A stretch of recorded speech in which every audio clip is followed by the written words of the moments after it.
Hello everyone, and in today's video I'm going to show you how to recreate this perfect Father's Day tumbler.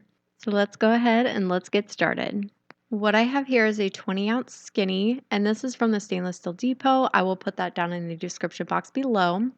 I'm starting off with some alcohol ink. I have Rust, and I'm also going to be using Pitch Black, and I have like a little chip brush and a little container to pour my alcohol ink in. So what you want to do is you want to shake your alcohol ink up. Make sure that's shaken up very well. And then I'm just going to put a little bit of this alcohol ink into this container. And I have a little paper towel here. That way I can blot the excess off of my brush because I'm just going to do a little distressing on this tumbler. And I did spray paint this white. So what I'm going to do is I'm just going to take that brush that I dabbed on the paper towel. I'm just taking the brush and I'm going up and down the tumbler. I do not want a lot of ink on this tumbler whatsoever. So really you're just going to dry brush some of that alcohol ink all over the tumbler. Now when you're doing this, you want to start really, really light because you could also, as you're brushing the inks onto the tumbler, you can go back and build up over time. So it's always best to start small with barely any ink on your brush and then just build up that effect. And you don't want to forget to go in and get the bottom as well. Now, after we're done applying the Rust alcohol ink, we're going to go in with this Pitch Black. And I'm actually going to put it in the same exact container that my Rust is in. And these alcohol inks are by Tim Holtz, and I will have them linked down in the description box for you as well. Now, I'm just taking my chip brush and I just kind of smeared because it doesn't really matter if it's all mixed up. And I did the same exact application like I did with the Rust. I dipped my chip brush in there, I dabbed it on my paper towel, and then I'm applying it onto the tumbler in these same back and forth motions up and down the tumbler until I get the desired effect that I'm looking for.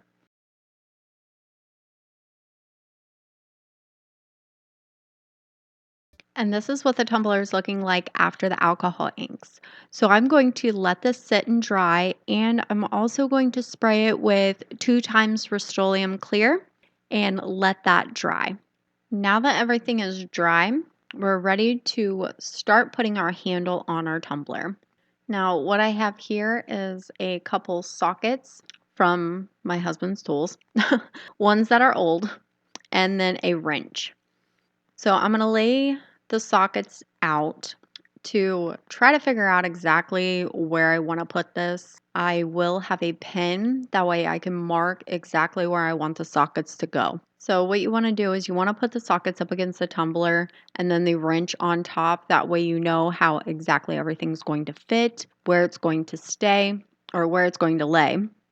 Just so you know, just so you have like a mapped out version of exactly how this is going to go, because we are going to be using UV resin to apply our sockets to our tumbler.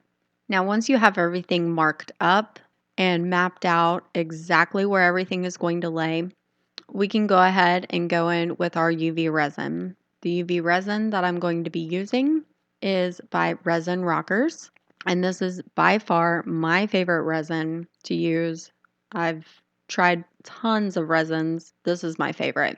Now to apply the resin, I just add the resin onto the bottom of the socket first, and then I'm going to make a circle with the resin on my tumbler.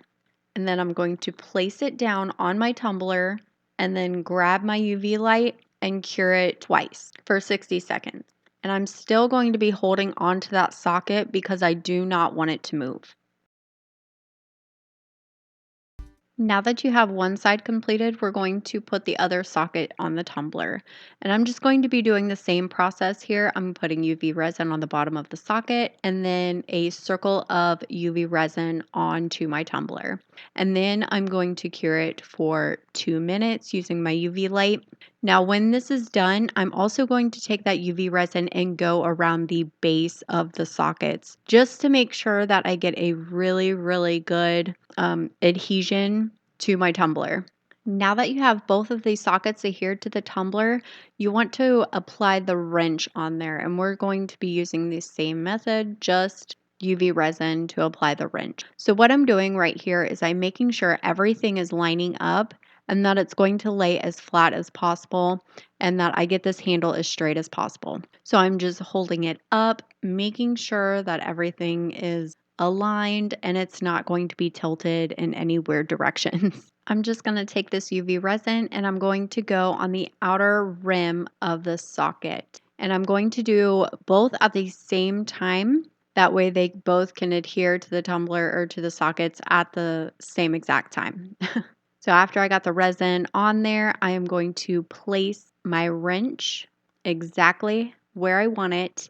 And I'm going to hit it with the UV light for 2 minutes. Now that you have the wrench adhered to the sockets, it's time for our decal.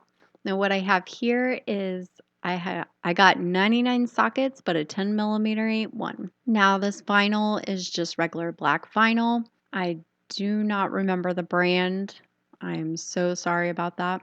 But the design, I actually designed it myself in Procreate.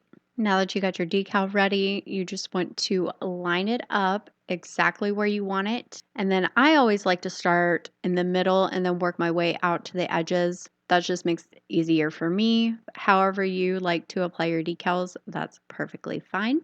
And then I like to stand it up just to make sure everything is nice and even and press down. And then you want to go ahead and remove the transfer tape and you are ready for your first coats of epoxy. Now what I have here is 20 milliliters of Speedy Petey, and I'm just applying this all over the tumbler, and I'm making sure that I'm really careful around the handle. I am going to coat the sockets in epoxy, but I'm not going to coat the wrench in epoxy. I'm trying to be really careful not to get any epoxy on that wrench part. Now, after you get a nice smooth layer of epoxy on there, you want to go ahead and hit it with your torch or your heat gun, whatever you like to use, to pop any bubbles that may be lingering within the epoxy. And you want to let it go ahead and spin and cure for the allotted time. I'm using a fast set, so this is 2 hours. After the 2 hours is cured, I can go ahead and with my final coat. And this is how the tumbler turned out. Y'all, I'm absolutely in love with this tumbler. I love the way that it turned out. I want to thank you so much for watching this video. And I really hope this video inspired you to recreate this tumbler or something similar. I'll see you in the next one. Bye.